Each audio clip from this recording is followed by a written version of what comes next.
Welcome, everyone, to Laugh and Learn, where curiosity leads and laughter lifts. I'm Gerald, joined by Linda de Gonzalez, Maru, and Timy Raven. Today, we continue the Marseille Duality Pairs with the Hierophant and the Lovers, values, connection, and choice. We're going to dive in together. Welcome, everybody. Thank you very much for joining us. And it's great to have you here. And this amazing person is Maru from Madame Maru's House of Cards. Thank you. Link is below, including her link if you want to support her by sending her something maybe from a tools list on Amazon. The Zon of Amma. Channel tools. What channel tools? Channel tools. There you go. Above me, of course, because she's always right, and one must always elevate the sacred feminine, is Linda de Gonzalez. Hi. I was talking about Wanda, not you, Linda. Oh, absolutely, Wanda. Yes. And of course, Raven Tarot Meditation. Timy is here. Thank you, Timy. Hello.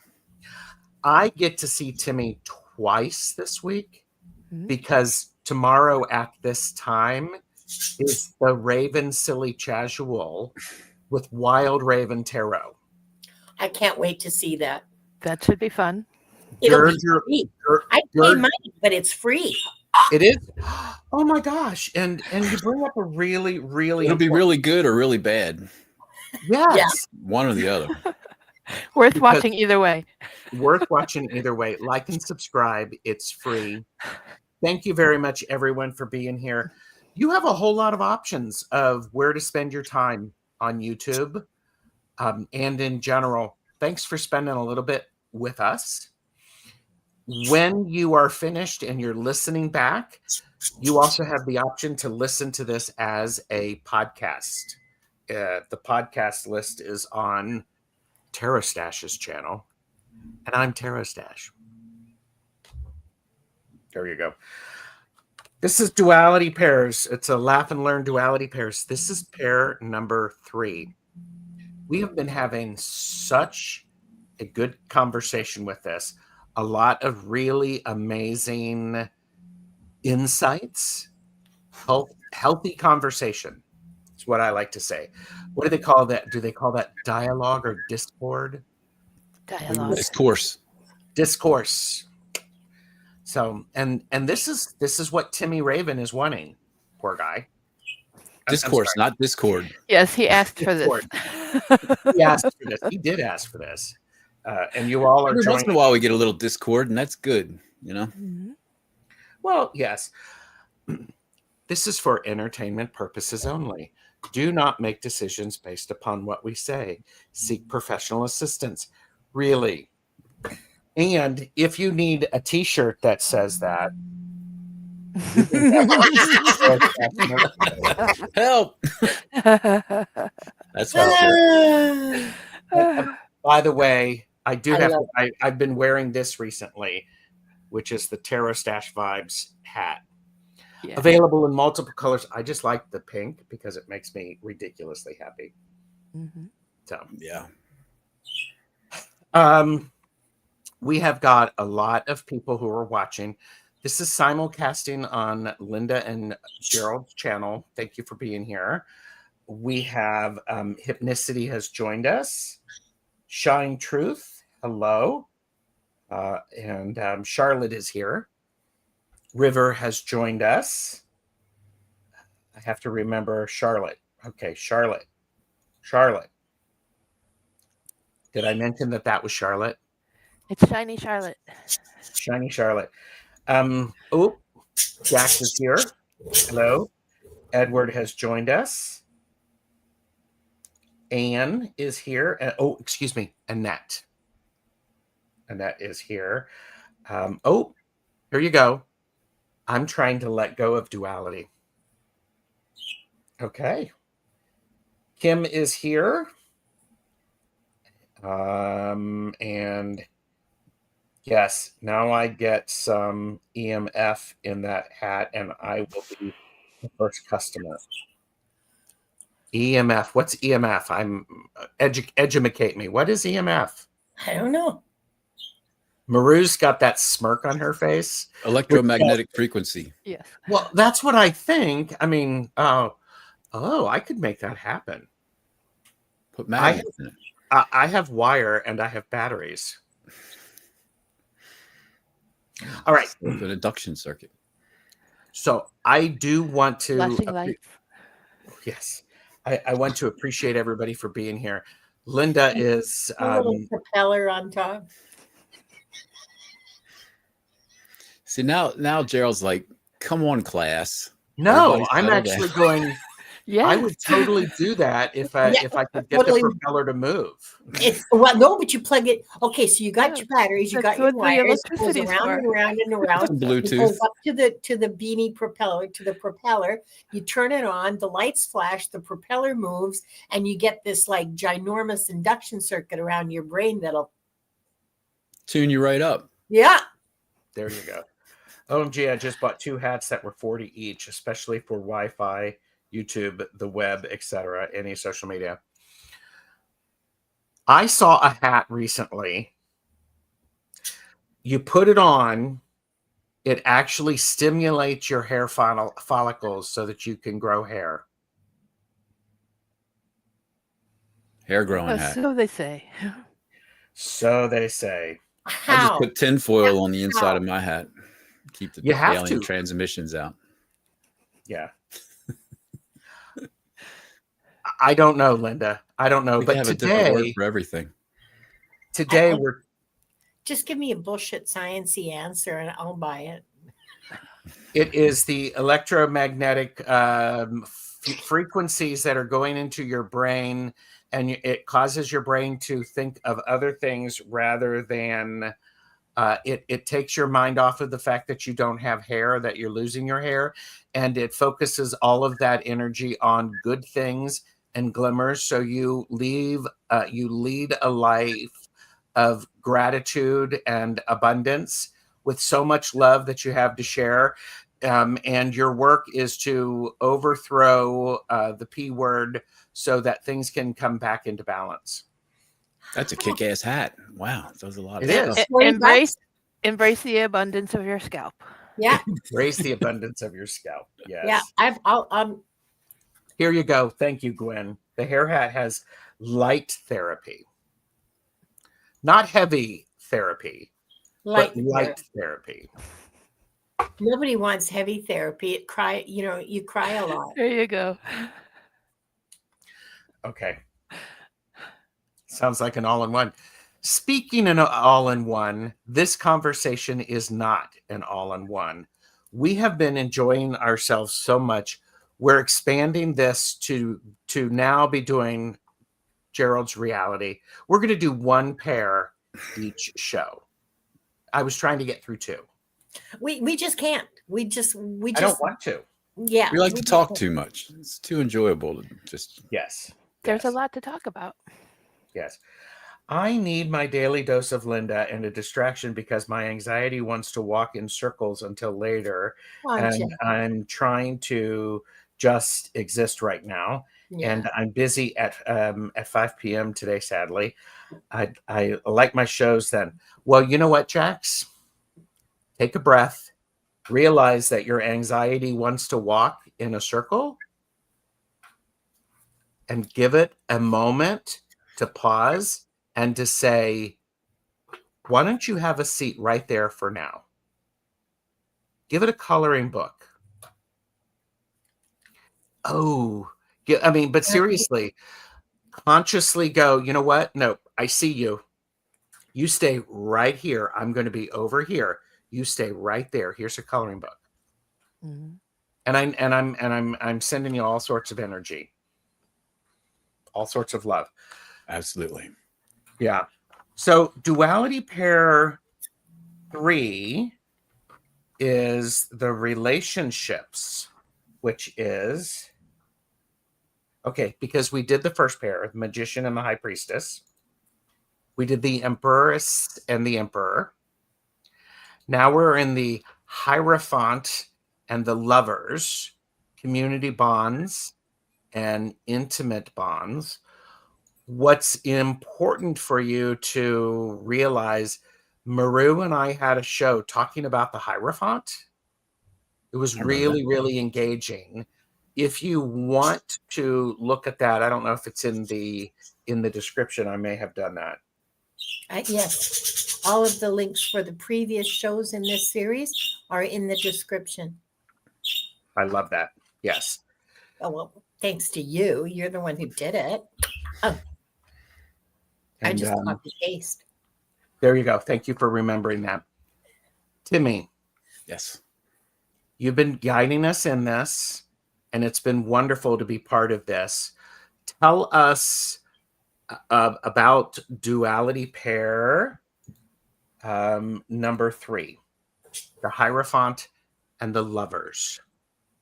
Right. So this duality illustrates the primal duality of relationships. There's 10 primal dualities, and they define our behavior, the archetypes of our behavior. And we already went through the first 2. This would be the third one.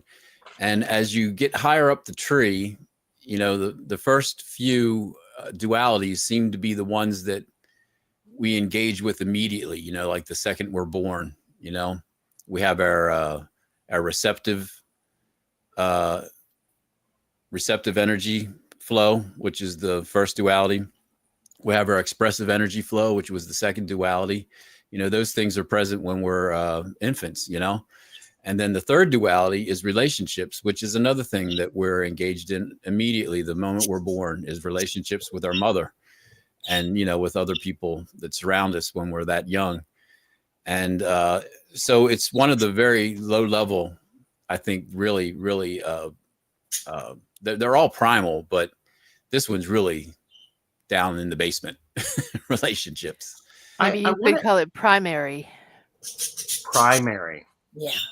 That's a good word. I'm writing that. And the dualities, since I've been thinking about them so much and discussing it with folks like everyone here today and refining the ideas, the dualities seem to be in groups, just like on the tree. If you put the dualities onto the tree of life, the tree of life has groups as well. That's been a traditional way of putting it together. And if I flip, why don't I flip over to my little zoomed in tree?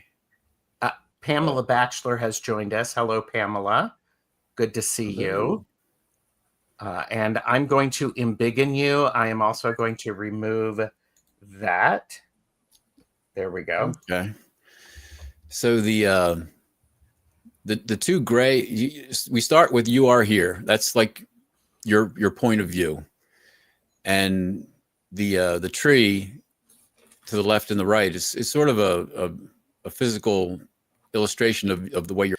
On the left side is the receptive energy side, and on the right side is the expressive energy side. So on the receptive energy side, it was the magician and the high priestess, and we discussed that last week. And if you go on the left-hand side, the left-hand path, relationships is the first duality that you come up next to. And I feel that the 4 dualities in the middle here are separate from the 2 at the bottom. The 2 at the bottom are sort of master volume controls for your receptive energy and your expressive energy. And then within those circuits, those sides, you have on the left, you have relationships, motivation, and humility. And then on the right, you have assertiveness, decisions, and insight. I think humility and insight at the very top are sort of accumulative dualities. Those are things that you gain as you have life experience. As you grow older, you gain insight and you gain humility. You gain the, who you are and what you are. And you figure these things out as you experience life. And the same thing with insight. You make decisions, you assert yourself, you manifest into the world, and then things work, things don't work, and you gain insight. So humility and insight seem to be, I don't know, the receptacles of your learned experiences. But the 4 in the middle, when I do self card reads using this duality interpretation, all of the action is in these 4 in the middle, and they seem different to me. And we discussed last week, I think they match up loosely with the 4 elements and as well as the 4 court suits. So relationships on the left in the blue is what we're talking about today. And I think it's one of the it's one of the like experientially primal dualities. It's really low level. And the cards, I don't have them on this chart here, but the cards are the Hierophant and the Lovers. The Hierophant represents, here, I'll switch over to this other view here. He's getting fancy, everybody. There we go. Look at that. And look, Rider-Waite-Smith. Everybody loves Rider-Waite-Smith. Yeah, well. So here we have the Fool in the World, bookending this third duality, which is relationships, right? So the Lovers represents intimate social relationships, which could include sexual relationships as well as, intellectual relationships. You can have an intimate relationship with someone without having a sexual relationship with them. And then the Hierophant is the other side of the duality, which represents broad social relationships. Like here it's sort of inferring that you're a member of the church, like that's the Pope. That's a whole nother discussion. But I think as far as the tarot goes, it doesn't matter who the figure is. It's just, the leader of a broad social group is the Hierophant. And then the Lovers is the intimate social relationships. And those are the 2 extremes of the duality scale. Okay. And the lesson that's being taught is that you need both of these things. You need to have broad social relationships and you need to have intimate social relationships in order to lead a happy, healthy, prosperous life. And that's a very brief overview, and hopefully we can discuss some of the details of that. And thank you for that. I just wanted to point out your hands looked really small next to those cards, Timmy. Well, what they say about small card hands? It's hard to shuffle. Anyhow. Oh, now I have to come up with a clever comeback. Oh, no. Okay. So I think what's really interesting. What'd you say, Linda? If you have small card hands, it means you have a small deck. A big card heart. But big card heart. So this is Gerald trying to regain somewhat of a control and failing miserably. So everybody, thank you for being here. Do not make me show that video. Pamela is here, and I do not want Pamela angry at me. I want her I want to be on her side. Hey, Pamela. I think, hi, fun boy. I think what's an important thing, you had talked about the first 2 dualities. Duality 1 with the Fool in the World. And then you talked about the Magician and the High Priestess. This is a really intimate and personal relationship that happens, a duality. It's the male and female. Then we have the Emperor and, did I already say the Empress and the Emperor? That's oftentimes where we come into existence. They manifest. The Hierophant and the Lovers is, I know you were talking about it as primary dualities. This is the one where it actually starts happening outside of the 3. The child and the Empress and the Emperor. Did that make any sense at all? What's the child? Me. I don't know. The child, the Empress, and the Emperor? The Empress is bearing a child. Yes, the Empress is bearing a child. Anyhow. Oh. And there's also that weird naked baby on the sun card, the horse in the sun. There you go. There you go. There's lots of babies in the tarot. I mean, children and like small children. I didn't realize the Empress was pregnant. Is that typically traditionally a symbol? It is traditionally she is pregnant. She is fruitful and fecund.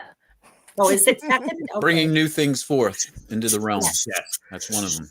I like Okay. what Pamela said. I realize more and more how important it is, and our most meaningful relationship is with ourselves.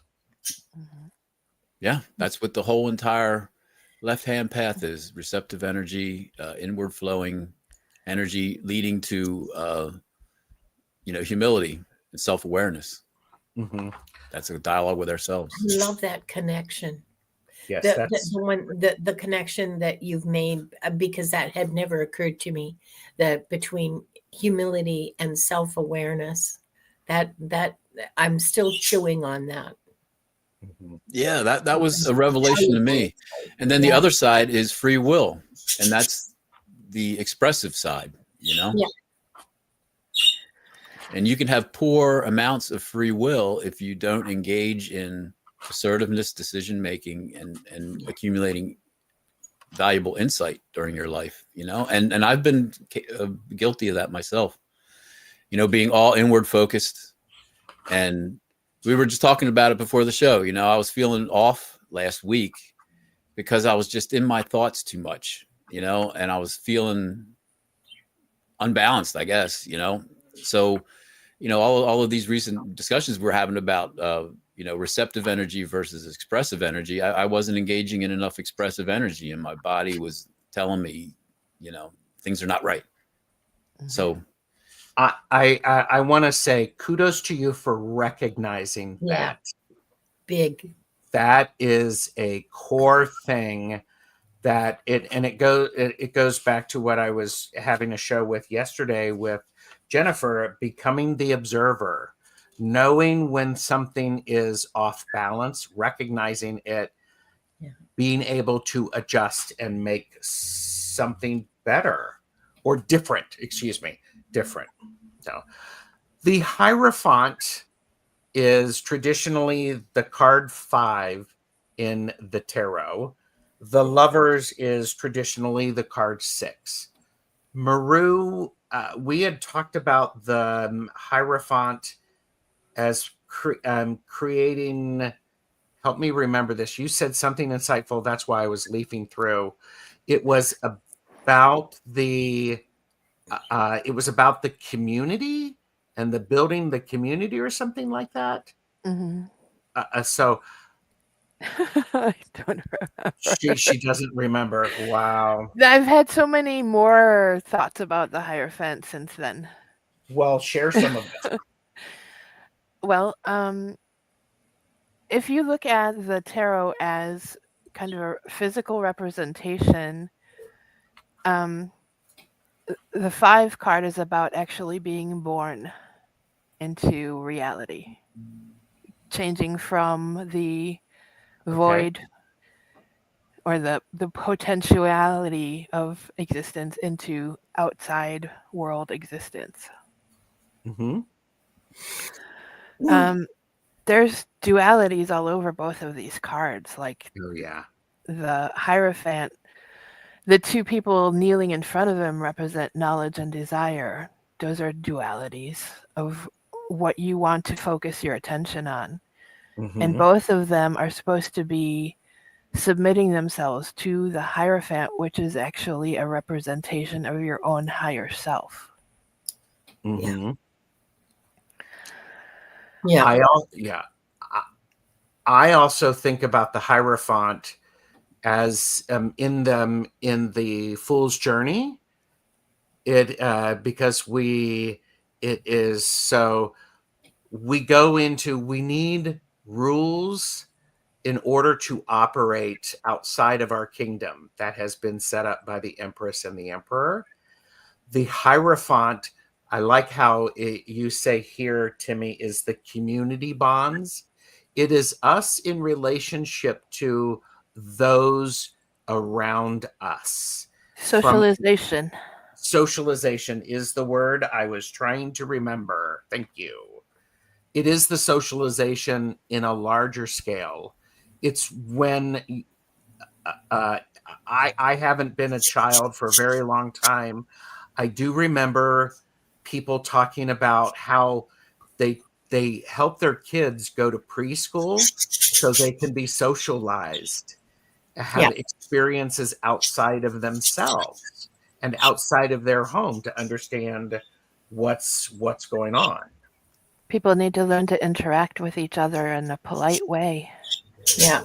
Yeah, you have to have broad social relationships. You know, have members, being a member of a group is important for our happiness and our prosperity.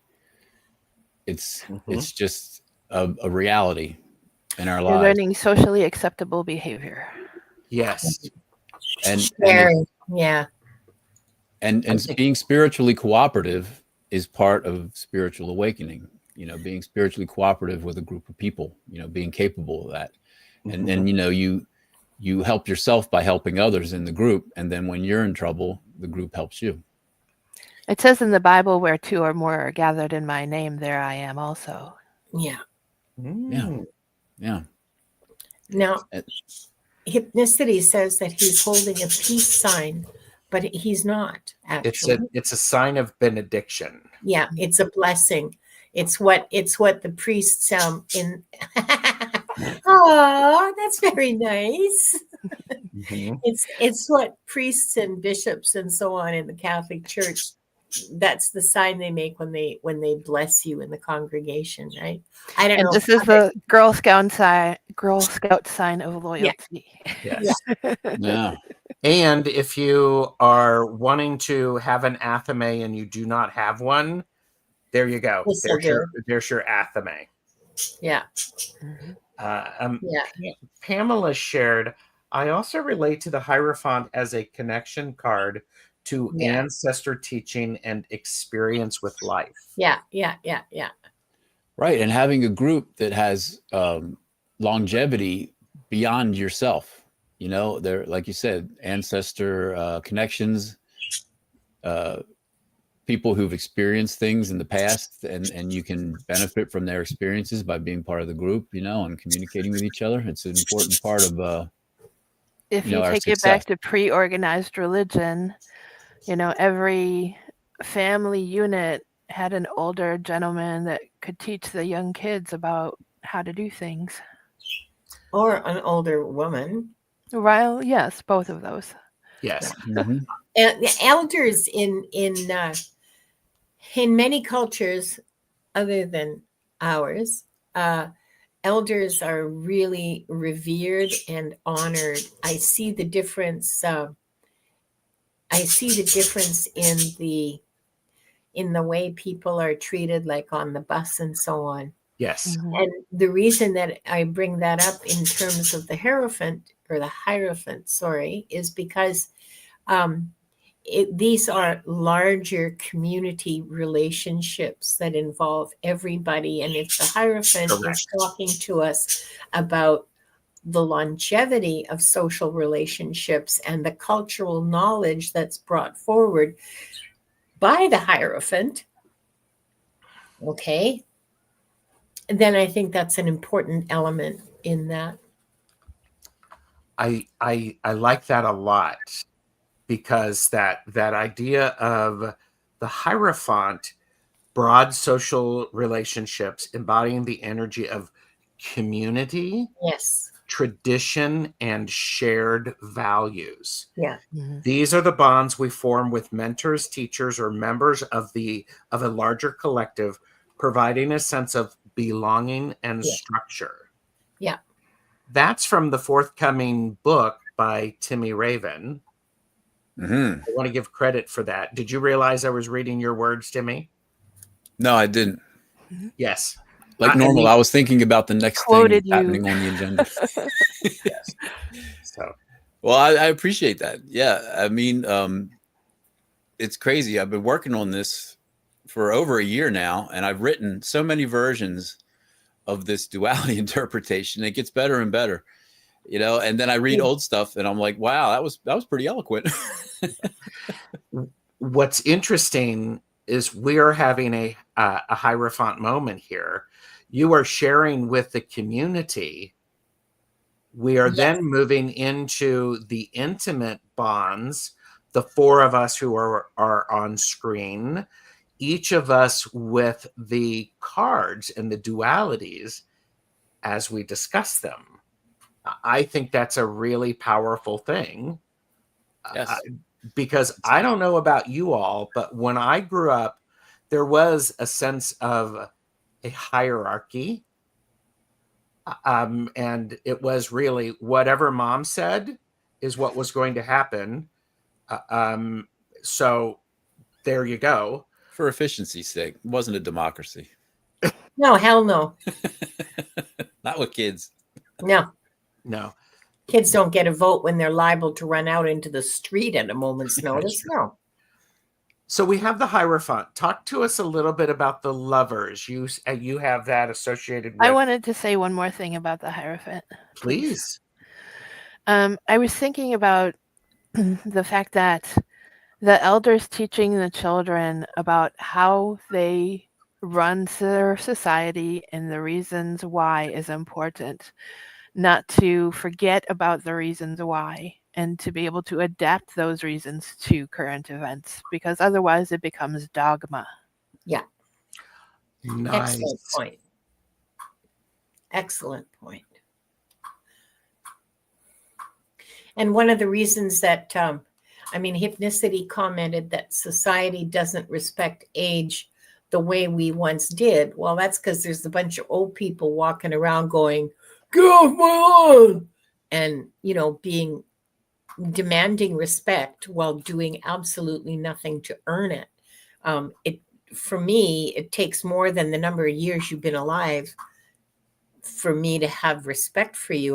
There's a level of respect that we just grant everybody, right? Just because we should, yes. Exist. Yeah. And beyond that, it has to be earned. If you haven't learned anything in all that time. Yeah, if you just have nothing to teach. Asshole, then I remember saying to people, boy, this is going to make me sound awful, or it's going to make me sound, it's genuine how I feel. It's my job to respect you. It's your job to give me something to respect. Yeah. That as a supervisor was very interesting. It gave an opportunity for me to find the uniqueness of each person and to see the value that it brought to the whole. Yeah. In the moments of where we were having one-to-one conversations, that's an intimate bond. We understand more. That intimate bond that the Lovers is intimate social relationships, again, from this great forthcoming book. The Lover symbolizes intimate social relationships, the intense one-on-one connections built on choice, passion, and personal values. It represents the powerful bond between two individuals where deep understanding and personal alignment are paramount. Our lives are enriched by both our place in a larger community and our profound personal connections. Yeah. Yeah. Because then you change from your social manners to your authentic self. Mm-hmm. Well, hopefully there's not a big gap between the two. We hope. And what's interesting, I think a lot of the idea of the things that we learn in our community are the things that we bring to an intimate relationship. When I first was in relationships, my example of a relationship were my parents. Yeah. Yeah. Yeah. I think that happens a lot of times. That's a primary relationship, though. Yes. And those are things that you take into your primary relationships for the rest of your life. Mm-hmm. Yes. And when you lay it out as a duality like this, we're discussing it, and everything that we're saying makes perfect sense to me. I think everybody's pretty much in agreement that these are true things. Yes. But the beauty of it is that it's laid out as a duality, and the lesson is that you need to have both in your life, and as equal as you can get, because you need both, and they both feed upon each other, as we've been expounding. You know, like a general broad social relationship, like we had originally as just people chatting in a YouTube channel, has turned into an intimate relationship, you know, between all four of us. And we're having, you know, important conversations. I really look forward to these conversations. This is something that makes my life feel like it has meaning. So I look forward to this. And that's an intimate relationship with the three of you. And that makes me feel good about myself. You know, it's another example of helping yourself by engaging in others, avoiding isolation. And, you know, I always bring back AA because that's kind of where I started with this whole journey. But the lesson of the Hierophant and the Lovers is very relevant to people that have problems with addiction, because people that have problems with addiction tend to lean too hard one way or the other with the, you know, things in their life that are important. You know, relationships is important. And if you're like a good time drunk, like I was, I had zillions of broad social relationships, you know, at work and after work during happy hour, and, you know, people that I would meet, you know, even sexual relationships could be broad. I mean, they're just one night stand type relationships. You know, they're not intimate at all. It's just a physical two ships passing in the night. But, you know, I was all broad social relationships, and I didn't have any real, true, intimate relationships during a long period of my life when I was a corporate, like, hard charger, you know. And I had relationships with women at the time. I was living with them, but they were not really healthy, intimate relationships, you know. And the lesson of this duality of relationships is that you need to expend work energy. You have to work at it to make sure that you're doing both, you know. And then on the other side, there's the one where we've all seen examples of this in our life, where you have somebody that you know, and they glom onto somebody, and then they're like attached at the hip, and then they abandon all of their old friends because they got some new husband or new wife or new girlfriend or boyfriend. And they abandon all of their broad social relationships, and then they're only doing that one thing, and then that gets toxic because, you know, you can't have 24/7 intimate relationship with somebody. You need to have a break from that, and you need to have outlets. Both people have to have both outlets. So one person can't meet all of your needs. No. Yeah. Oh, I like the hormones are lying to you. The hormones will tell you differently. Okay. But that's true. You need to have a balance. And the thing I mean, I have only observed addiction in my family, so I perhaps shouldn't speak, but I will anyway.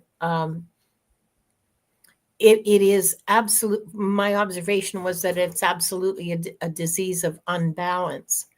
And I was going somewhere with this, but I forgot. Sorry. I'm done. Yeah. And when this pair is out of balance, the relationships, when they're out of balance, it impacts just more than just the individual. Yes, it impacts the family, it impacts society, it has an impact far beyond the individual's relationship with themselves, which is also, I mean, that's the fundamental imbalance. But yeah. Something we need to remember about ourselves is that the things that we experience on a daily basis impact our thoughts and our personalities. Yeah. How we react to other people. Yeah. And if we have a toxic experience, we need to recognize that and choose someone else to imitate. Yeah. Because that's our power of learning, is imitating. Yeah. Well, yes. Especially when we're younger. Yeah. Mm-hmm. Yeah. So Wow. Okay. There's another aspect of it as well that I would like to discuss. Do we want to specifically talk about the Lovers card? I think Anymore? that's a good idea. Yeah. We're on the Lovers now, I think. Yes. Did you have something to say about the Lovers? Well, I was going to move out to a higher point of view, and talk about how it. Let me go back to here. So, Begin you. okay. So we talked about relationships, which is the Hierophant and the Lovers, and there is a relationship, I think, to the dualities that are opposite of each other on the tree. I think relationships has a one-on-one give and take with the duality on the other side, the expressive energy side, which is assertiveness. And I also think motivation fuels decisions, which is the you know, the two above that. Mm-hmm. So we could discuss maybe a little bit about how relationships relate to your assertiveness, because I think that there is a connection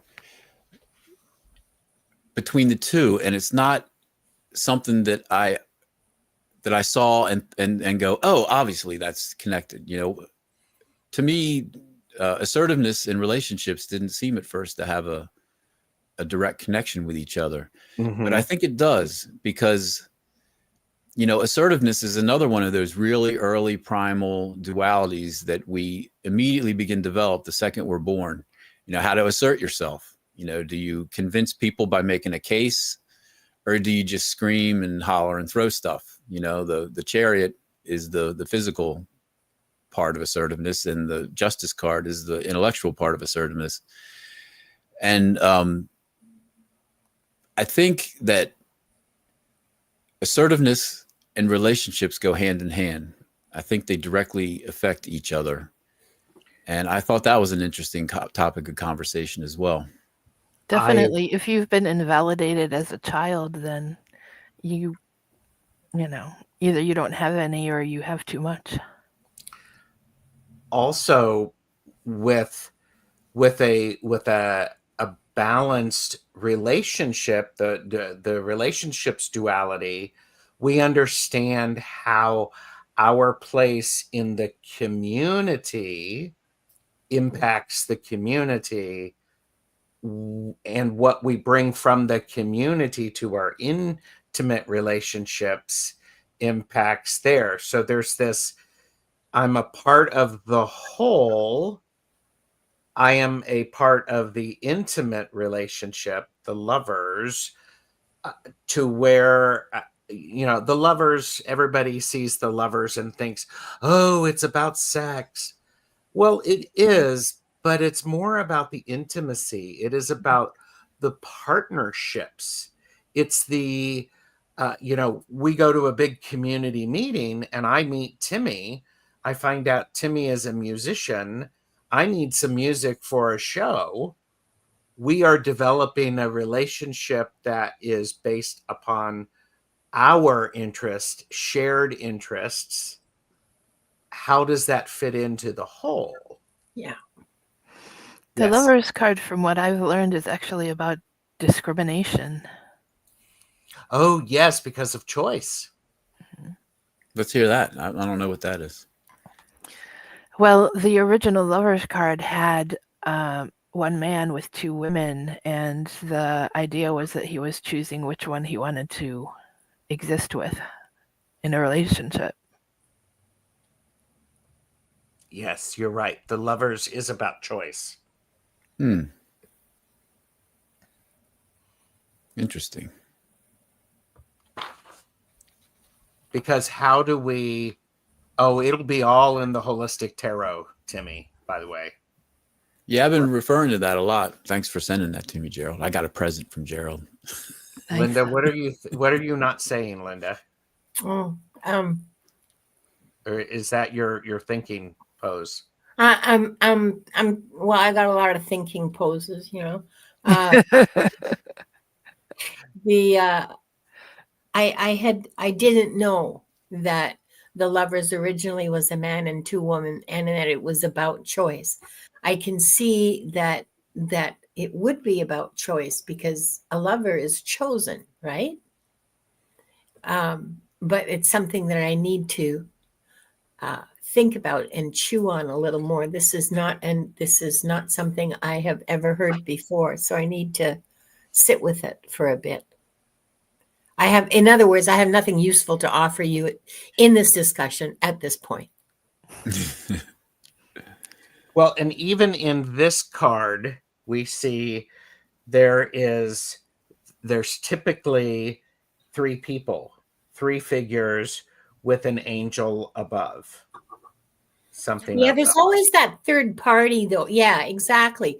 And so did that morph? I mean, this is just questions that I'm throwing out because out of sheer ignorance at this point. Okay. So that third party in there, is that angel? I'm pointing at it as if you can see what I'm pointing at. That angel that's in the clouds, is that the man that's from the original card? No, I know.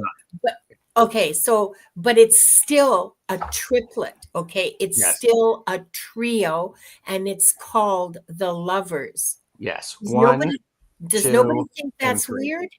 It's a throuple. I mean, yeah, it's a throuple, exactly. Like, am I the only person? I've always looked at that and gone, what the hell are they doing there? Like, why is that angel involved? And what? Well, the angel is guiding his choice with his arrow. Well, because he's incapable of making a choice by himself. Like, what's the actual? I think it's saying that the choice of who you love is ineffable. Is what? Ineffable? Ineffable. It's up to the spirit. It doesn't make any sense. There's no logic to it. No, and well, you love who you love. Well, to a certain degree, yeah, but okay. Please remember when this was created, the Marseille, a lot of that was done by religious groups.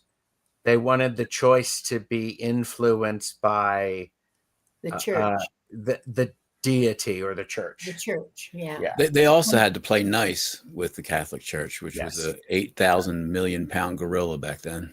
Yes. Yeah. Hi, Saint D, by the way. I did not say hi to Saint D.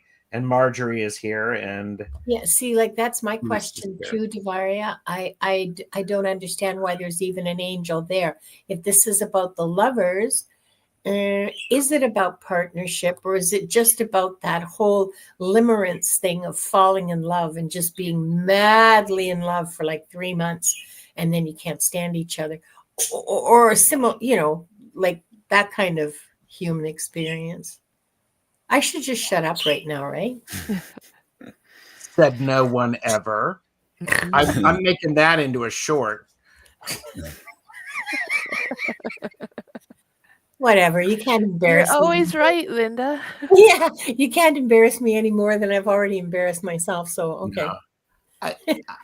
I think going back to that idea of Maru, you bring up a really good point. Is there is an aspect of choice to it. So, and I think yes. Yeah. Yes, Eva. Yeah.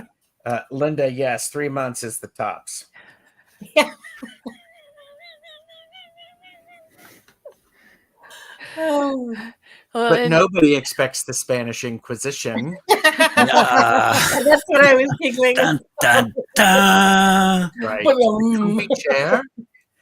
This movie I recently watched that I really love is called Simply Irresistible, and according to this boy, 3 dates is the maximum, not 3 months.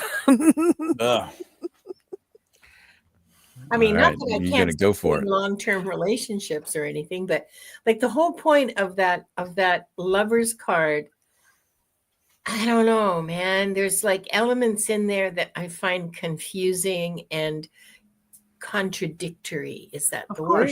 Of course. Yeah. That's the experience of being in love. Well, I do have to say, let's remember we're talking about the duality pair of relationships and the spectrum of human connection. It is, we yes. have the broad social connections from the Hierophant. Then we have the intimate social relationships with the lovers. Yeah. Yeah. Okay. Yeah. I think it has to be more than intimate. It has to be more than your family. It has to be your most intimate. Yes. Your one-on-one. Yeah. Or yeah, mentally, you know, spiritually, physically, intimate, all those things are possible. And all of them or one of them or combinations of them. You know? Yeah. Yes. Although these days people seem to be able to make it work with more than one person. Yeah. It's fraught with danger. Be careful. I don't share. Me neither. I'm Just just, You know, have, there's you've pulled out the other pairs. I'm going to embiggen you because Okay. I think you're going to taunt us with our next show. So there you go. Yeah, well, see, here you go. This is relationships. And then this is assertiveness over here. And I think that they're connected to each other. Because as we create relationships, we assert ourselves within those relationships, you know, and they seem to be connected to each other. And these four dualities in the middle, relationships, this is assertiveness, and then we also have that's motivation, and then this is decision making. These are all very human pairs, although you can argue that that's a skeleton, but I still say that it's very human, and it's also, it seems to be biologically male and female. You know, male, I think you could argue this is male, maybe female, male, and then, you know, these ones are also female, male, female. This is supposed to be male, I think, originally. So there's a biological aspect to it, male and female, in all of these four main dualities.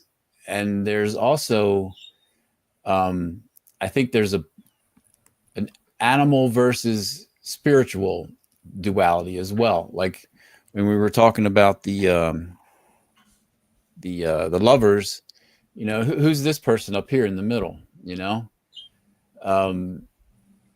There seems to be a spiritual element that's being balanced out by the animal element. And I remember Pamela Batchelor in a chat like a couple days ago, we were talking about, and Linda, you were part of it too, where we were talking about, you know, what level of spirituality do animals have, you know? Oh, yes. Remember that? Yes. And that got me really thinking about, you know, what is my opinion on the tarot symbols versus our animal biology.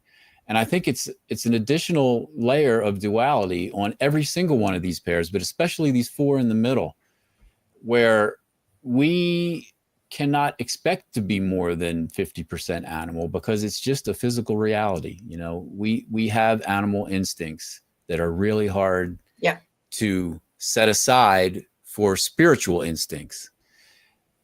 It's a constant challenge. It's a constant game. It depends on how you want to look at it, you know, but all of these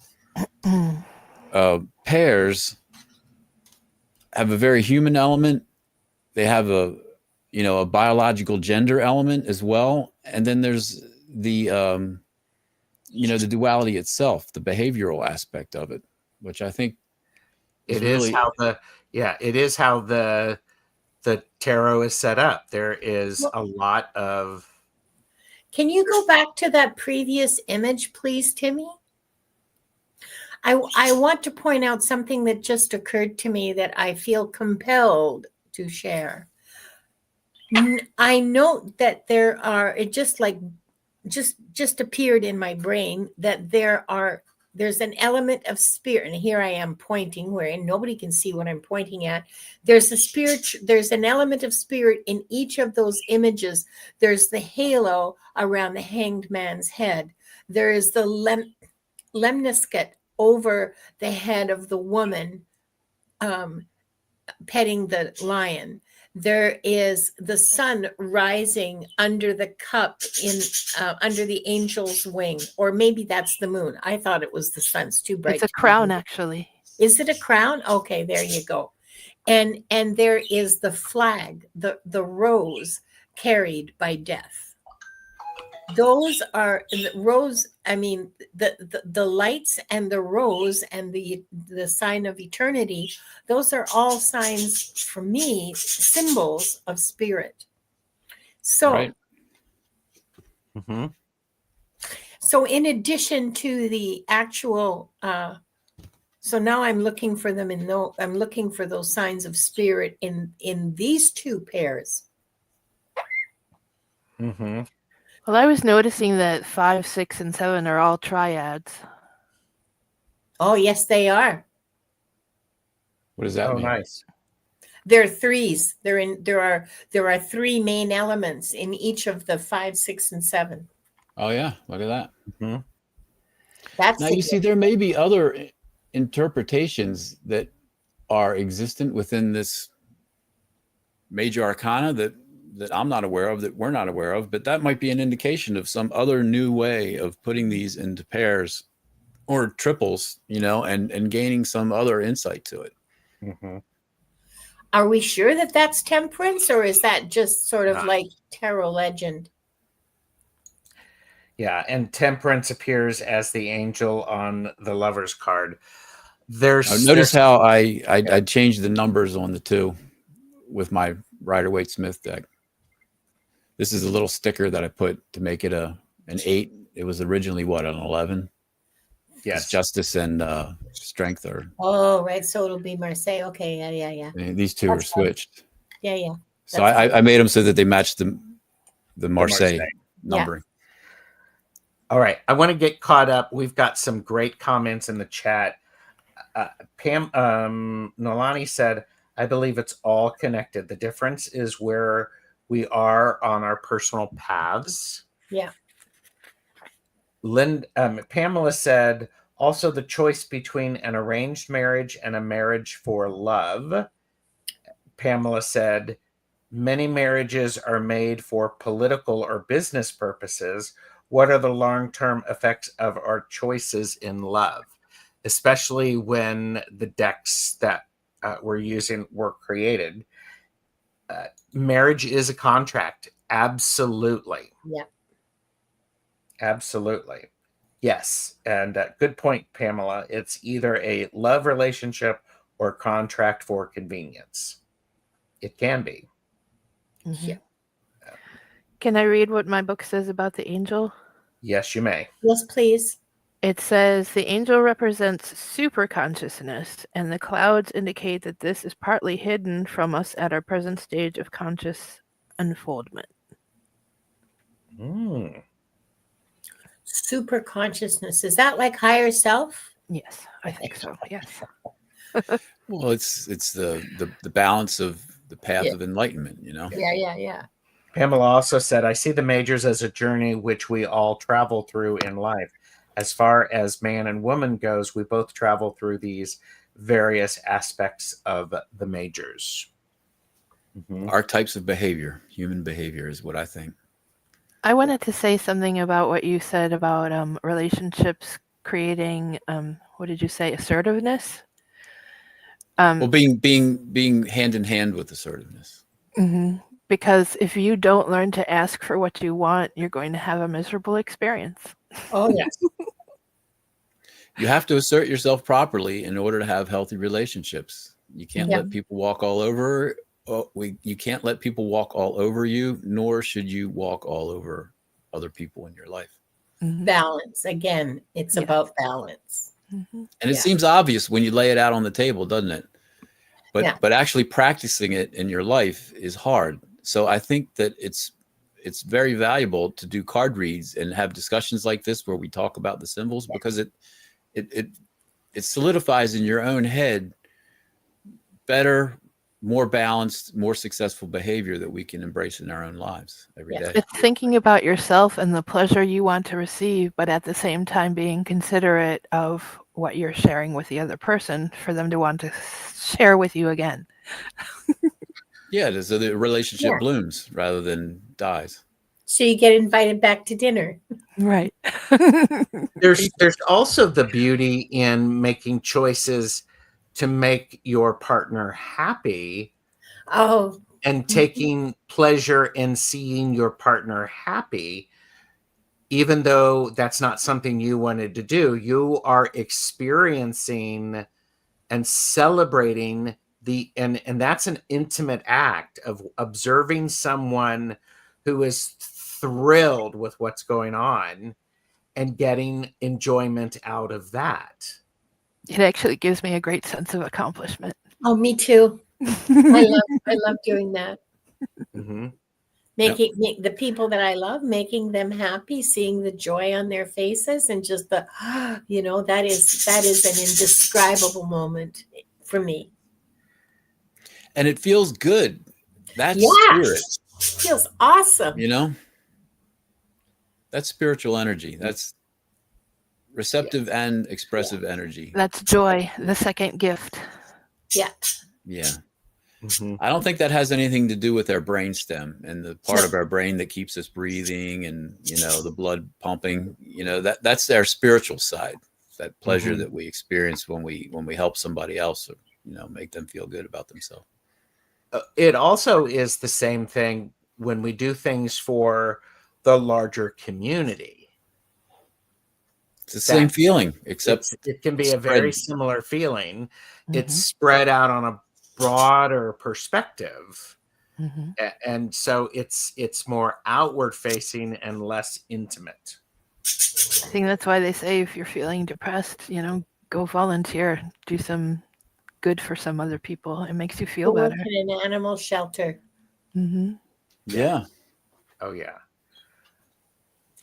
Well, this has been a good hour. Timy, did you have any questions or comments? Because I'm going to ask everybody that if there's questions or comments.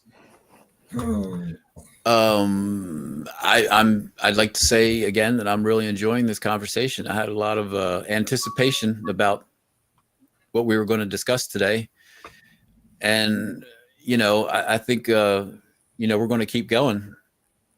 If you stick around and go through all 10 of them, you really get a real clear idea of how the real world works, I think, as far as our human behavior goes and figuring out the next right thing to do. This is a way of getting direction for that. Mm-hmm. Yes. I have one more thing I'd like to say. Yes. We talk about taming and controlling the animal nature, but we need to remember that our bodies have their own wisdom, and we have to balance what our bodies want with what our spirits want. Right. Exactly. And that's part of the lesson, don't you think? Mm-hmm. And it's still a 50-50 thing because, here's where I come from. I'm like, I don't want to be an animal. I want to be a spiritually aware entity. I don't want to act like an animal. But I think the lesson of the cards is you can't help but act like an animal. We are. Best, you're half animal. You can't be less. You can be more, but you can't be less than 50% animal. It's the rule of balance, So you have to work through it. That's why it's difficult and challenging. It's also an important aspect to honor both of those aspects of ourselves. Yeah. Because we wouldn't be enjoying the sensual reality that we live in if we weren't animals, Correct. I kind of had this insight last night that that's the reason that spirit incarnates, is to be able to feel. Our physical bodies are such a gift. Yes. Mm-hmm. Yeah. The alternative is what I was discussing last week, which may be a glorious trap, returning to unity and spiritual bliss. It might get boring. There must have been some motivation for this duality universe that we live in, which is fraught with difficulty and ease. I think it's because it's interesting, You know, it's we like created it walking. for ourselves. You're going out of balance and you catch yourself, and then you take the next step. Yeah. You're out of balance, you're falling, and you catch yourself. Yeah. You keep Yeah, moving sequential forward. falling. Yeah. Sequential falling. That's right. And then your You're legs get absolutely stronger right. and you stumble less, you know, and you get your stride, and then you start. You're still falling. You're You're still manifesting. falling. You're on She one leg and you're falling forward, and your Yeah. other leg is catching you before you hit the ground. Correct. That's Yeah. what walking is. Yeah. Yeah. Yes. I love that thought. That's amazing. Thank It you. is. So it is also a process. This is an ongoing process. What worked for me, what worked for you 6.5 years ago, Timy, is not working for you today. And Right. if it was, I would be concerned. If I was still doing the same thing that I've been doing for years, am I really growing? Am I evolving? Probably not. Yeah. Is that a huge problem? No, but I mean, it's in your own best interest, I think, to work on yourself, put work energy into, So our lessons are accommodating our physical bodies and our spiritual needs. That's a good lesson to learn. Yeah. All within relation to a community. Yeah. Mm-hmm. What were you saying, Linda? No, it's fine. We look this way. I love the Brady Bunch aspect of this. Where's the Hollywood Squares? Who's Paul Rudd? Oh. Pamela has really enjoyed all these discussions, and she'd be proud to be an animal. Me too. There you go. And well, we are you one. are. Congratulations. You are. You are. Happy You days. are. Yes. Congratulations. Yay. You're an Oh, animal. Yay. Winner. Here, and that's an important thing.